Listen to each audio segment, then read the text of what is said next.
Okay, we are going to talk about solutions to linear equations.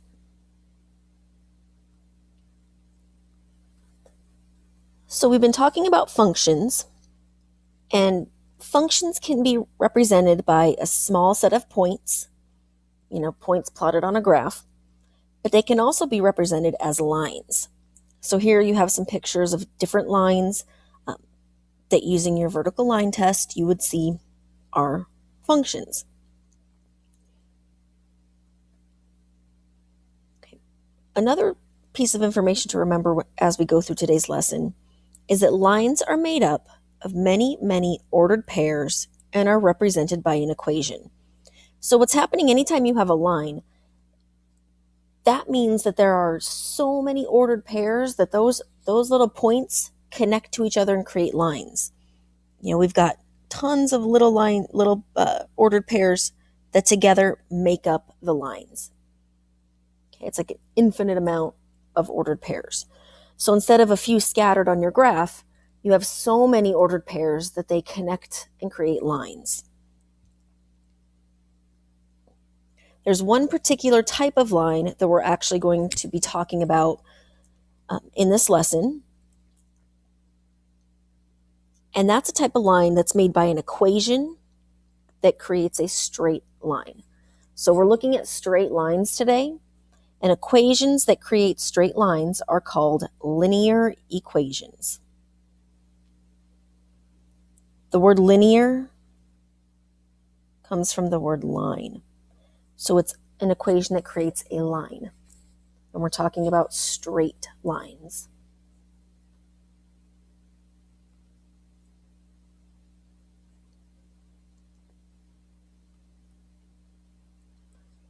So one piece of information to note when we talk about linear equations include two variables, x and y. Up to this point, you've had one variable in your equation. And it could be anything. It could be an x, an a c, but you've only had one. Now we'll be including two variables, an x and a y.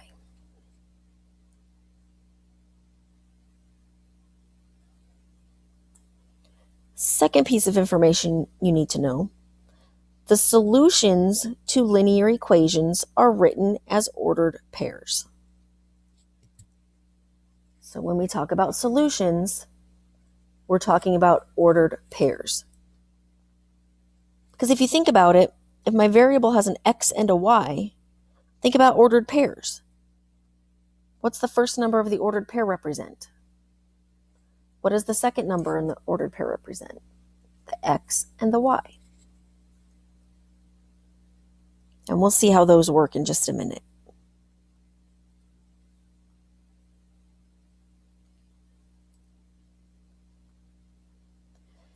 So let's review what a solution is.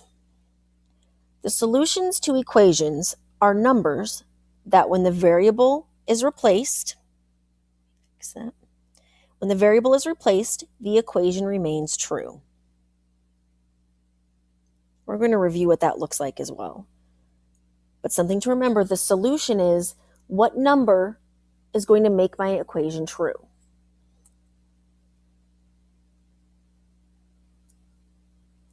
Let's look at an example of an equation with one variable. This would be something that you may have seen like this. X plus 3 equals 10. Well, there's only one number that we could have. Now, there were special cases where there were no solutions or many solutions, but in general, there was one answer. No matter what, x equaled 7. Well, with equations with two variables, you're looking at an equation that looks similar to this. I have an x and I have a y. Now, the solution is going to be an x and a y so that when I substitute, the left side equals the right side. We'll talk in this lesson about how to find those numbers. In the previous slide, we talked about the solution being an ordered pair. So what we're going to be looking for in this lesson is an x that I can substitute. And when I simplify everything on the side, it's going to equal the y that I have. And again, that's something we're going to go through some examples of. But going into it, you need to know that the solutions of a linear equation where we have an x and a y is going to be an ordered pair. And because we have lines, there are tons of solutions.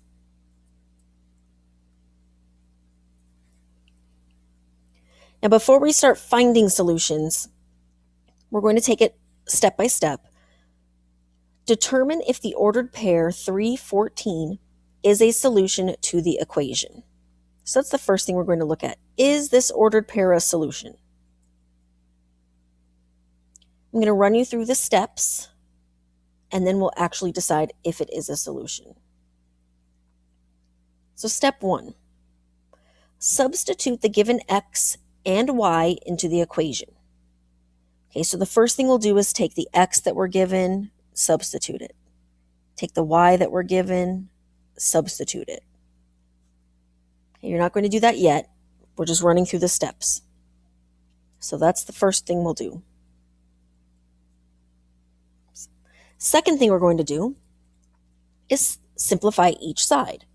So after we substitute, we're going to do some math.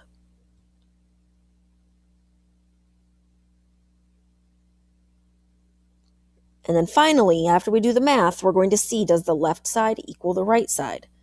If it does, it's a solution. So in just a second, we're going to actually try this. So pause until you've got this all copied. Okay, so determine if the ordered pair is a solution. So step 1 is substitute. So the x will substitute into the x, the y into the y.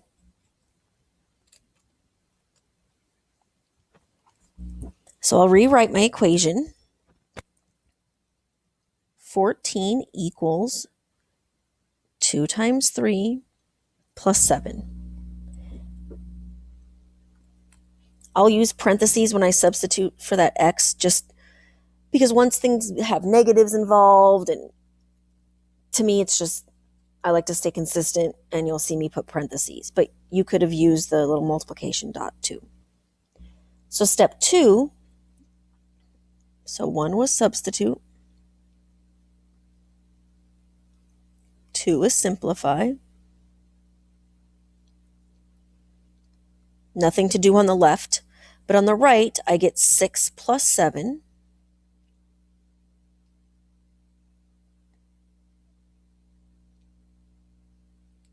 equals 13.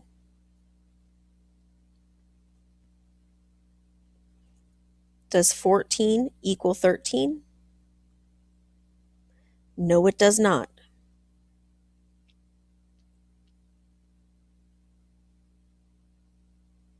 Not a solution.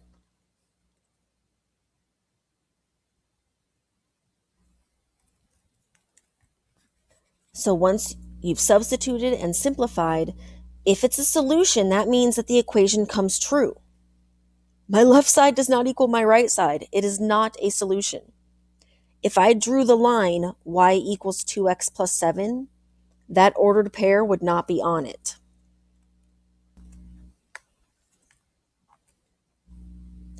Let's take a look at another one.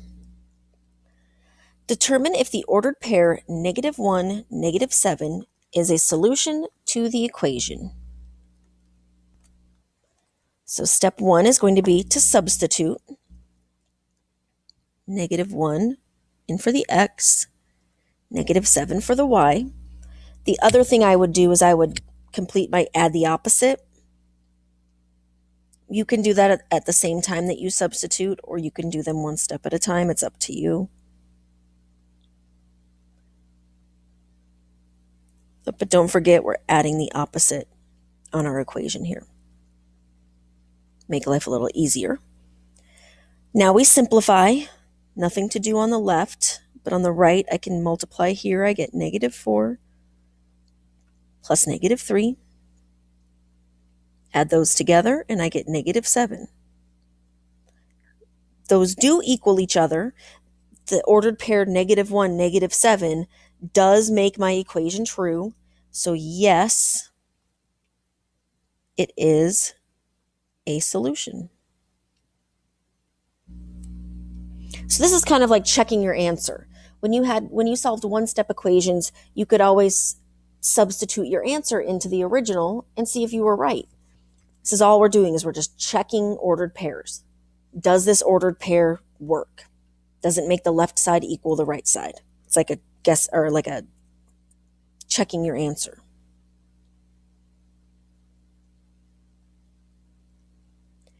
So sometimes you're given the ordered pairs and given the equation and you have to check. Other times, like this example, you have to come up with your own solutions. Find 4 solutions to the equation y equals x plus 8. So when you're asked to find solutions from scratch, a function table is actually the best method if you're asked to just find solutions. Now, what we have on our table is I have an x value, I have my equation, and I have a y value. It's kind of like a machine. Okay, if you notice, my x's are already filled in. Everything else is blank. So what's going to happen is I'm going to take this number, it's my first x, and I'm going to substitute. I'm going to substitute into my equation, do some math, and get a y. It's like a little function machine. I plug in a number, the equation does some work, and spits out an answer. So we'll just jump right in. I'm going to remember, this is my x value. With the equations before, you were given an x and given a y, and we substituted both. In this example, I'm only given an x, so I'm only going to substitute the x. So I get -2 plus 8. Complete the math. -2 plus 8 equals 6. Now what this gives me is the ordered pair -2, 6. And that's a solution. So make sure you add a column on the side with our solutions. If you pick an x, substitute it in, as long as your math is right, you'll get a y. That's a solution. So there's one solution done. Let's look at our next x value. I'm going to substitute. 0 plus 8 equals 8. There's a second solution. I have an x value. I got a y value. Now I have an ordered pair. Let's look at our next x value. It's a 2. So instead of an x, I'm going to write 2. 2 plus 8 is 10. So my third solution is 2, 10. My last number is a 5. Substitute the x with a 5. When x is 5, y equals 13. It's kind of like the mapping. When that 5 would point to the 13, because when x is 5, y is 13. And that's it. It's substituting, completing some math to get your y value. Let's look at another one. Here's another example. Find 4 solutions to the equation y equals 2x plus 3. Again, we're given the x's, and all we're going to do is substitute. Now, this equation is a little bit bigger, so when you do your substitution in your math, you'll need to write smaller or make a little more room, because it may take a couple steps. Here's what I mean. So I have 2 times -1 minus 3 plus -3. You want to do that from the get-go. And what I mean by more than one step, don't complete all these calculations in your head, especially when there are negatives involved. It's very, very easy to make a mathematical error when you're trying to smash everything into a table and work quickly. It's very easy to get a wrong answer. So take a minute, give yourself a little more room, take your time so that you get correct answers. So in this case, when I substitute, I get -2 plus -3, and that equals -5.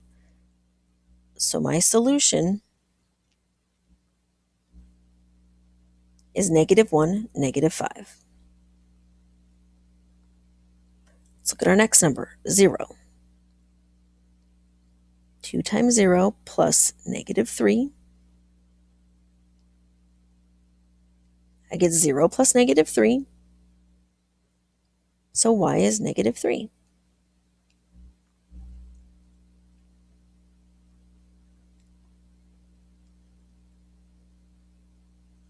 So now I want you to try this next one on your own. When you substitute a 1 in for the x, what do you get for your y?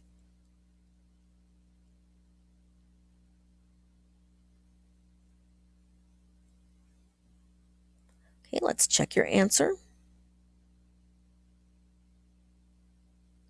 We would get 2 plus -3, so -1. 1, -1 should have been your solution. Again, being careful that you're adding the opposite, you're combining your positives and negatives correctly. Now try number 2, or when x equals 2, see what you get. Okay, let's substitute. Again, taking care, making sure that you're copying down the correct equation. 4 plus -3 is +1. So 2, 1 is the last solution.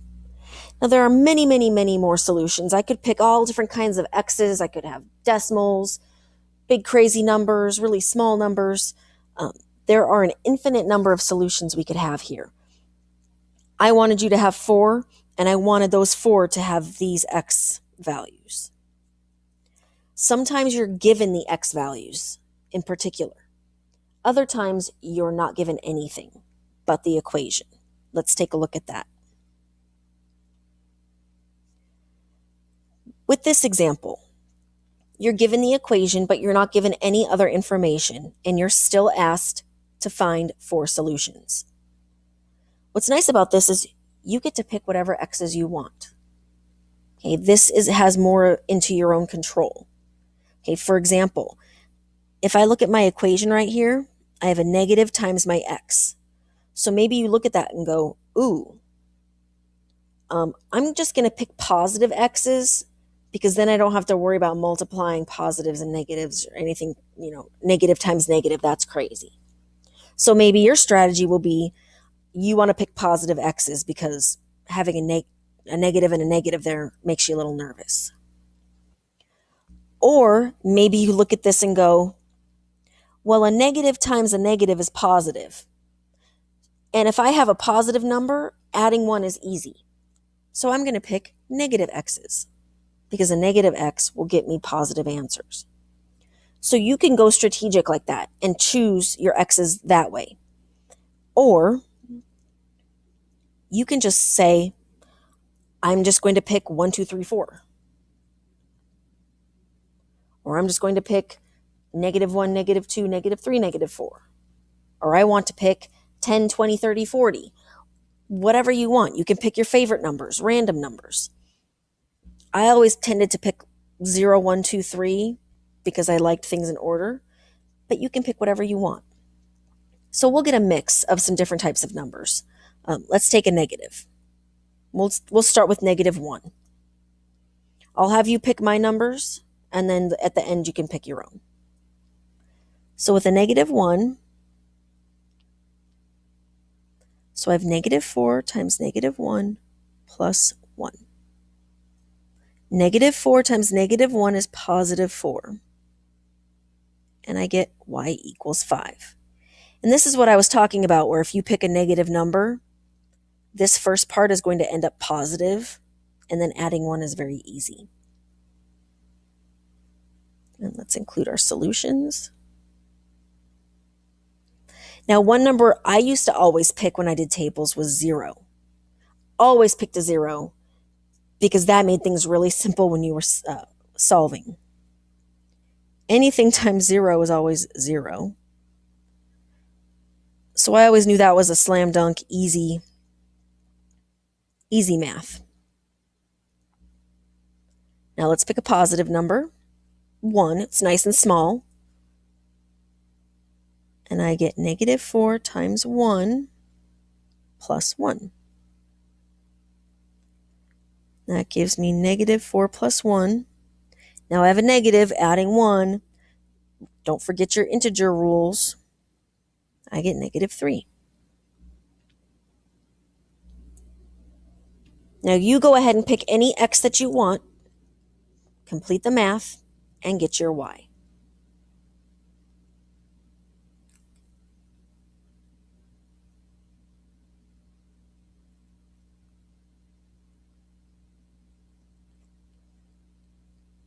And that's it. Most of the time you'll be given your x values, substituting them in, getting your y's, but sometimes when you get to pick your own, think strategically, pick smart, try to choose numbers that will make that math as easy as possible, because really we're only looking for solutions. Okay, we're not looking for you to make this overcomplicated. And that's it.